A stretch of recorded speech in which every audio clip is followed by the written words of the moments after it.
Good morning. I'm Kurt Caraway.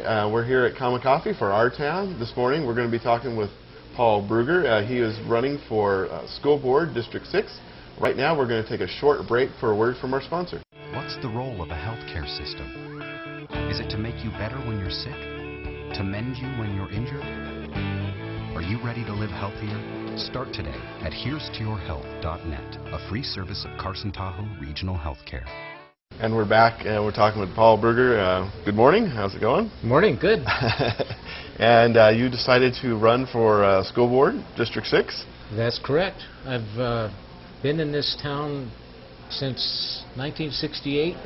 7 of my kids and 4 of my grandkids so far have been in the Carson school system. They've benefited immensely, and I want to pay some of that back. All right. Well, tell us a little bit more of the background of who you are. People who don't know you? I've been employed in both public service and private industry for many years, mostly in northern Nevada. And in that time, I've had the opportunity to work with zero-based budgets and with administration of budgets and with project management, so that I feel I have a lot of the talents and capabilities that our school district needs right now, facing the budget crisis they are. In my day job, I monitor and report on over $43 million worth of federal funds. Oh, wow. So I know about administering budgets. But I also feel very strongly that the dollar is not the most important thing in a school district. The kids are. We need to do what's best for those kids, and the dollars are just a means to that end. Okay. Yeah, of course, I mean, a lot of talk about the budget. Every government entity is going through the budget crunch these days, and so what do you think about that you could bring to that? I think the concept of a zero-based budget is something that this school district really needs to look at. The idea of starting not with how much money we have and how are we going to spend it, but start with the premise of what programs are most important and most beneficial to the kids, and then find ways of financing them. Start with what's really important, and that is that each student make individual progress. Okay. What programs do you think that right now that are the most important, that need to be, funded to make things go? I think the basics are what are most important. Teach the kids the basic skills that they need. We hear a lot about college prep. I'd like to see us do some trade school prep and some technology prep and other kinds of prep, real world prep. I'd like to see high school students that graduate with good math scores that actually have had practice balancing a checkbook. Because a lot of times they get the maths and they don't get the practical application. They get just the theory. Yeah. So, all right. Well, I'll tell you what. We're going to take a short break right now. We'll come back and talk a little bit more after a word from our sponsor. If you're hungry for Hawaiian barbecue, America is going crazy over L&L Hawaiian Barbecue, a fusion of tasty dishes, freshly cooked with big portions at prices you can afford. There's one thing I love about Hawaii. It's L&L Hawaiian Barbecue. L&L, Hawaii's original, Hawaii's best. And we're back. Anyway, talk about some of the other things that you see that you could really help out in terms of serving on the school board. Well, some of my goals, and none of these is going to happen overnight, okay? They take time. But some of my goals include things like working with the dropout rate. We have far too many kids drop out before they finish high school.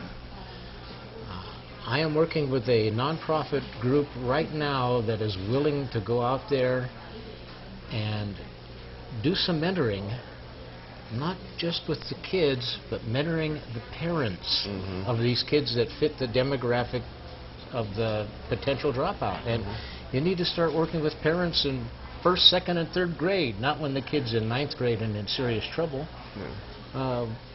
Work with them early and be proactive and find ways of helping these kids and helping these parents to be able to help their kids and help their kids stay motivated.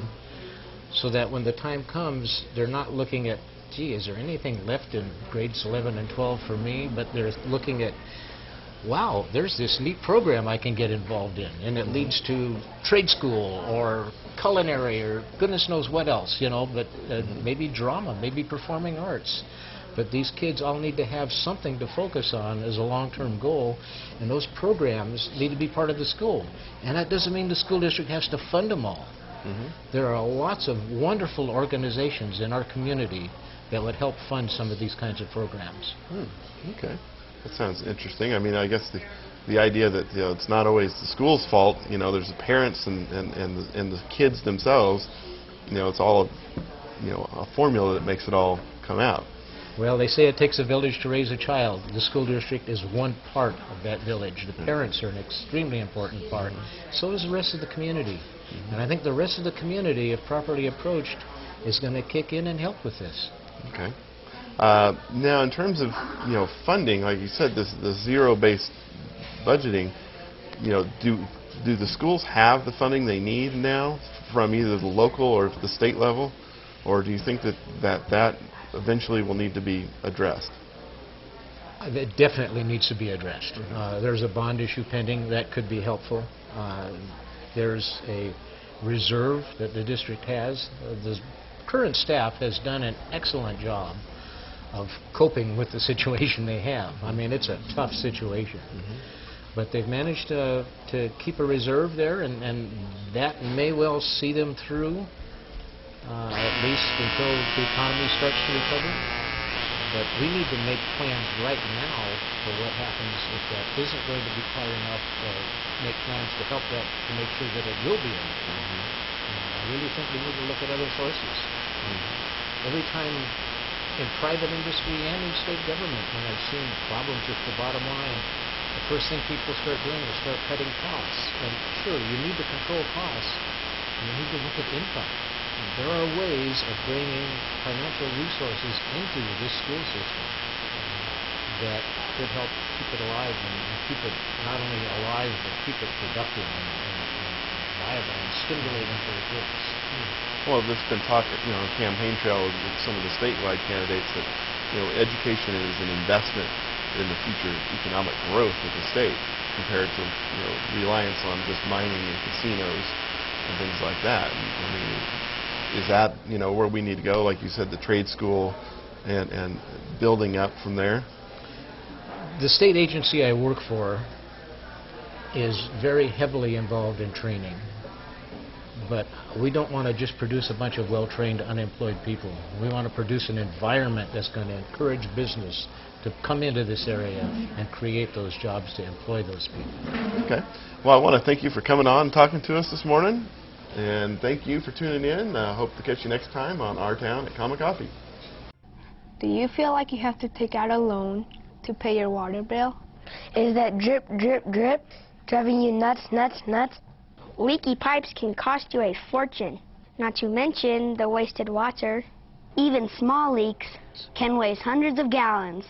To check a leaky toilet, here's what you do. Add several drops of dark food coloring to the toilet water tank. If the water in the bowl is tinted after 15 minutes, your toilet is leaking.